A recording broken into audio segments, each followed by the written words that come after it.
शुरू। अपनी बात को संप्रेषित करने का प्रबलतम माध्यम है भाषा। स्टॉप।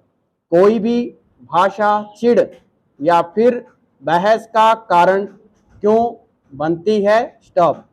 ऐसा तब होता है जब हम भाषा को या तो किसी वर्ग वर्ण विशेष की जागीर समझ बैठते हैं और फिर भाषा को ही गलत समझने लगते हैं। स्टॉप। जबकि भाषा अनुकरण से सीखी जाती है, यह जन्मजात नहीं होती। स्टॉप। ऐसे आचरण में हास्यास्पद सा विरोध प्रतिशोध दिखाई पड़ता है। स्टॉप। भाषा के निर्माण की प्रक्रिया व्यक्तिगत न होकर सामूहिक होती है। स्टॉप। ऐसे में कोई भी भाषा किसी के अधीन किस रूप में हो सकती है? भाषा अपनी प्रकृति में हमेशा कठिन से सरल की ओर उन्मुख होती रही है। जैसे संस्कृत से हिंदी बनने की प्रक्रिया। स्टॉप।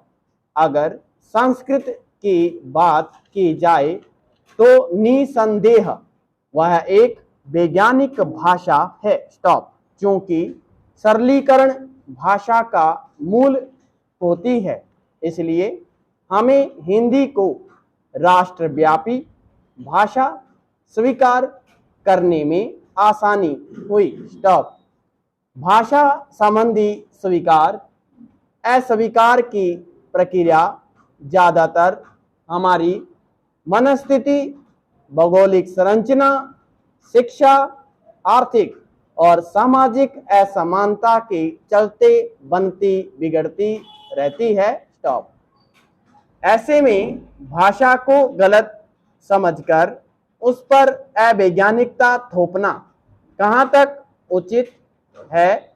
पता है कि भाषा का पूरा अस्तित्व समाज पर निर्भर करता है। समाज के खत्म होने से भाषा भी खत्म हो जाती है। स्टॉप। यह भी हम सभी जानते हैं कि किसी कारणवश किसी जनजाति का खात्मा हो जाए तो उसके साथ उसकी अपनी भाषा भी विलुप्त हो जाती है। स्टॉप। कई भाषाओं का ज्ञान कतई बुरा नहीं होता। स्टॉप। अंग्रेजी अपने व्याकरणिक ढांचे में हिंदी से भी सरल भाषा है। स्टॉप। तमाम अनुसंधानों आदि से भी इस भाषा को बढ़ावा मिला है। स्टॉप। यह प्रक्रिया गलत नहीं। पैरा। हमें सोचना यह है कि कोई भाषा बुरी नहीं होती, भाषा का विलुप्त होना बुरा है। स्टॉप। समाज में हिंदी अंग्रेजी का प्रचलन है। स्टॉप।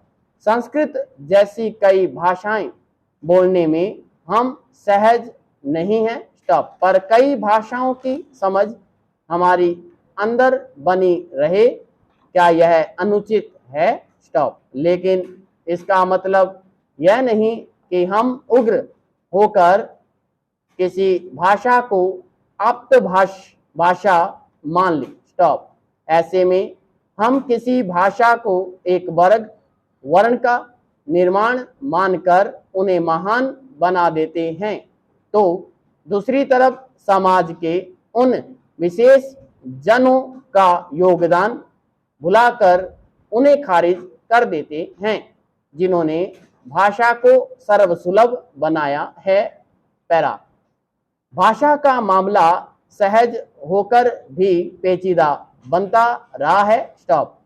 भाषा ही वह शक्ति है जो व्यक्ति को उसके सामर्थ्य से परिचित कराती है। स्टॉप। पर इसी तरह एक की भाषा दूसरे की भाषा से अलग और उससे अधिक महत्वपूर्ण नहीं हो जाती। स्टॉप। जितनी भाषाएं हैं उनके बोलने वालों के बीच भाषा का मान बराबर है। स्टॉप। यह जरूर है कि सभ्यता के विकास के साथ जुड़ी भाषाएं कालांतर में भी अधिक महत्व पाती है, क्योंकि उनमें सभ्यता के उत्कर्ष की कथाएं और विचार निहित होते हैं। स्टॉप। संस्कृत अगर भारत में महत्व पाती है तो इसलिए कि वह भारतीय सभ्यता और संस्कृति से भी जुड़ी हुई भाषा है। स्टॉप। संस्कृत साहित्य समृद्ध साहित्य माना जा रहा है। स्टॉप। इसी तरह अरबी इस्लामी सभ्यता की भाषा है जो उस समुदाय के बीच और जिन्हें इस भाषा का ज्ञान है आदर पाती है। स्टॉप।